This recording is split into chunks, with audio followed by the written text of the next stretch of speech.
Ladies and gentlemen, we're back with the second segment of the ILFL Soccer Night Show. Can I show you the second division results from yesterday? Here they are on the screen for you right now.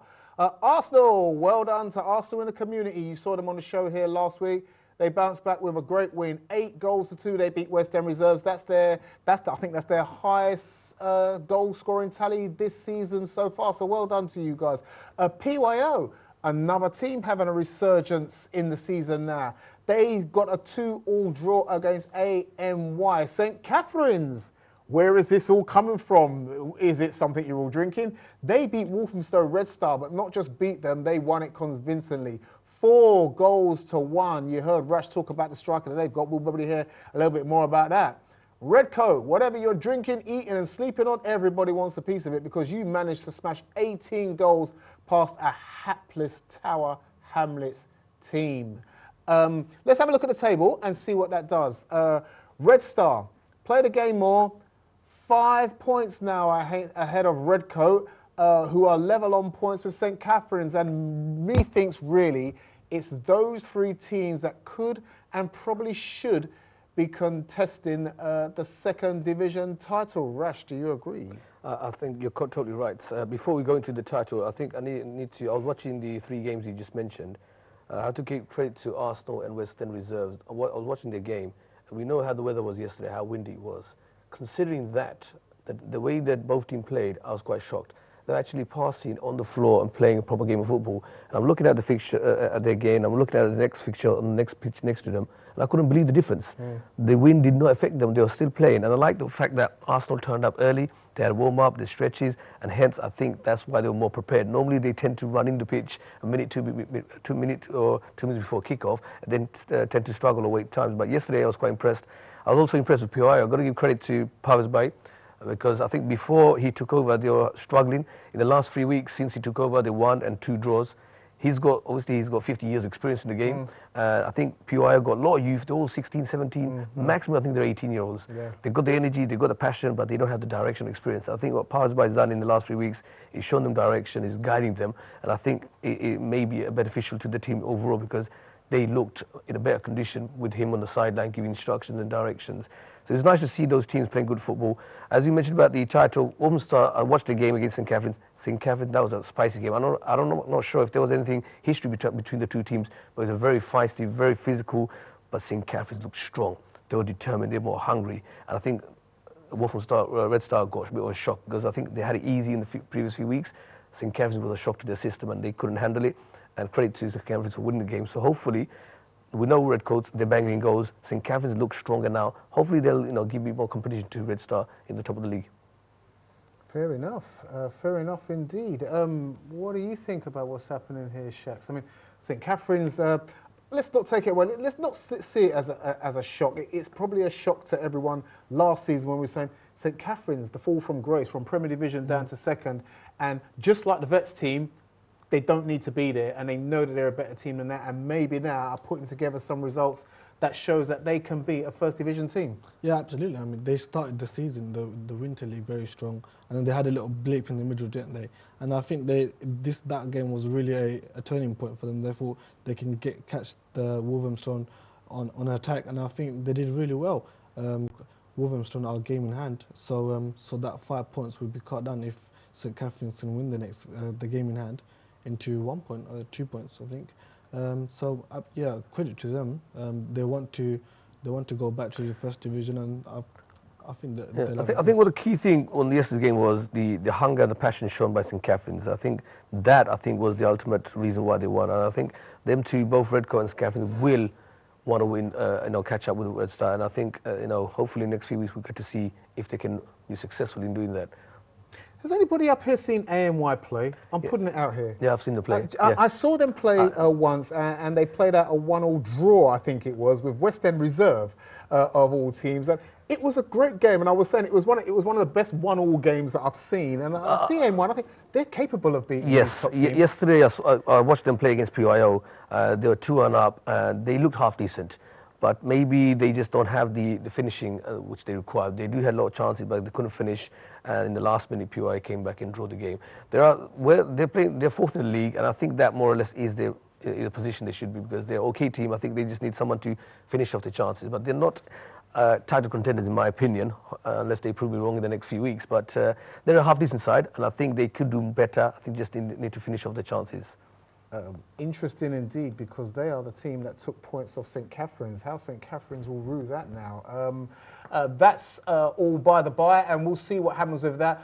Probably in the new year, because we've got a lot of things happening before we cut our losses over the Christmas and then come back in the new year to see what else has happened. Let's talk about the Premier Division and have a look at the results from the Premier Division. Here they are on the screen for you right now. Listen, the good teams are doing what they're supposed to do and winning comprehensively. London Tigers, let's forget about what happened to them at the beginning of the season, because now they look like London Tigers.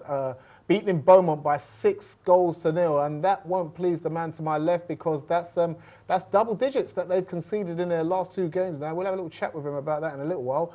Lotus themselves now putting Leytonstone in their place. I mean, Leytonstone had a happy holiday last week by putting 5 past Beaumont, but now they just shipped those same 5 goals to Lotus, who will be happy with their day's work. And look at that, great result from Hawk and Eagle. They are the up-and-down team, the yo-yo team in the division at the moment, but this was their up, beating Stepney by 2-1, and this is what it now does to the division tables, as you can see. Stepney still there on top despite the defeat. The Tigers are right there with them and looking ominous though. Lotus a point behind with Reach Out, a game in hand, and 3 points covering all 4 teams. Rash, I think it's probably quite good to see. Good, shall I say good? Is that the right word? I don't know. It's fair to say that everything that we were saying at the beginning of the season now, I think where we've seen seasons before, you've seen the top 2 teams. At this stage of the season, I think Stepney hadn't lost a game. Yep. At this stage last year. But you can see everyone's lost 2 games, lost 3 games. Everyone's taking points from everyone, as we predicted. Yeah, I think because we said that a few weeks back, and more or less every other week, the Premiership is so challenging this year. It's unpredictable. Yes, you could say the top 5 are realistically looking to go for the title itself, but I think the bottom 4 teams would be a thorn in the target, because they can actually beat, because everyone can beat on the day. It's just a matter of those teams at the bottom on the day showing the desire, commitment, turning up, having the proper squad, full squad. Because I'm looking at likes of my team Beaumont, because I wasn't too happy last week when I saw 8-9 players turn up at kickoff time and 2 or 3 running in, a few players missing. I know a few are injured, but these are excuses everyone can say. I said it not just this year, years before. Key to a successful team for a season, you need to prepare yourself. If your preparation is wrong, then it shows on the long term. I think it's very disappointing that even yesterday, then he had the full squad and they got battered, and it's embarrassing. That's the only thing I can say. It is indeed. So now when we look down at the bottom, okay, so there are 3 points covering the top 4, but we've got 4 points covering the bottom 4, of which Beaumont are 1. It's a real scrap down that end as well. It is a scrap down, because I know, given on the day, likes of West End, for example, and Bromley and Beaumont, I know on the day will be able to beat, because I know Beaumont beat Reach Out, which was a shock to the system. They even beat London Tigers' first game, so it is possible. So yes, it's concerning to see likes of West End, Bromley and Beaumont at the bottom, but I think they will still get some more points later in the season. My main concern is Leytonstone. They are really struggling. It is indeed. Anything you want to just say about Bromley? I mean, I won't focus too much on them. I know I grilled you the first couple of weeks of the season, but it's still more of the same. It kind of looked like it was on an upward curve, and now it's just flattened off again. Yeah, it's just the up and down season. But I think if the season finished now, I think Bromley would take it as it is right now. Isn't that how they take most seasons? No, just about surviving. No, you can't. Bromley is a massive club. Bromley, Beaumont, they're massive clubs in the area. For them, it'll be shameful to accept 7th, 8th position. A top 5 at least, to respectable wise, to say, you know what, at least win top 5, 6, not at the bottom. We can climb up to best 5th, but it is a transition time. We are going through a little bit of a bad phase at the moment. We get all the youngsters in and stuff like that. So it is a transition time. So at this present time, we'll take the 5th the best. Yeah. Do you know what? I haven't got it on a slide, but I will just say this. I mean, the next round of league games come in 2 weeks' time for everybody. In the Premier Division, talking about Bromley themselves, their next league games against West End. And that I would say now. You hear it said, the dreaded 6-pointer. Well, if there ever was one, that's it. Because if West End win that game, it does cut Bromley adrift a little bit, doesn't it? The first time when they played, I think it was a draw, 4-4, wasn't it? And I think it was a very lucky draw. I think that game, Bromley should have won that game. But easily. I mean, not to put it all on you, Beaumont's next game is against Stepney. Yeah. So that would be because even the first game we narrowly lost 2-1, but I was happy with the way we were playing in the first few weeks. Although the results didn't go, the performance was there, the turn up was there, the attitude was there, the commitment was there. But the last 2 weeks, it's not the result, it's the other factor. There's no commitment, people are turning up late, not in the full squad, and that's a concern for me. Because when we have the full squad, I know there will be other teams, like they've shown when they beat Reach Out, for example. Just to finish off what's happening in the Prem there, key game in that division. The other two games that will take place are Reach Out will play against Leytonstone, and a little spicy one between Lotus and London Tigers will be one to look out for in 2 weeks' time. It's all great, and we'll have more feature on the Premier Division as we move on throughout the season. We're just making sure that we look after everybody down in the lower divisions right now. Speaking about lower division teams, we're talking about the Challenge Cup now, which is taking place this Sunday. Here are the fixtures. I'm going to remind you of them. They're here on the screen for you again right now. And if you're there and taking part, well, we said what we had to say. We've highlighted one or two of the key games. I will say I was a little bit surprised that this is one that Crusaders are not in. Yeah, they're not. But they would have loved to have taken. They would have loved to have taken part in this.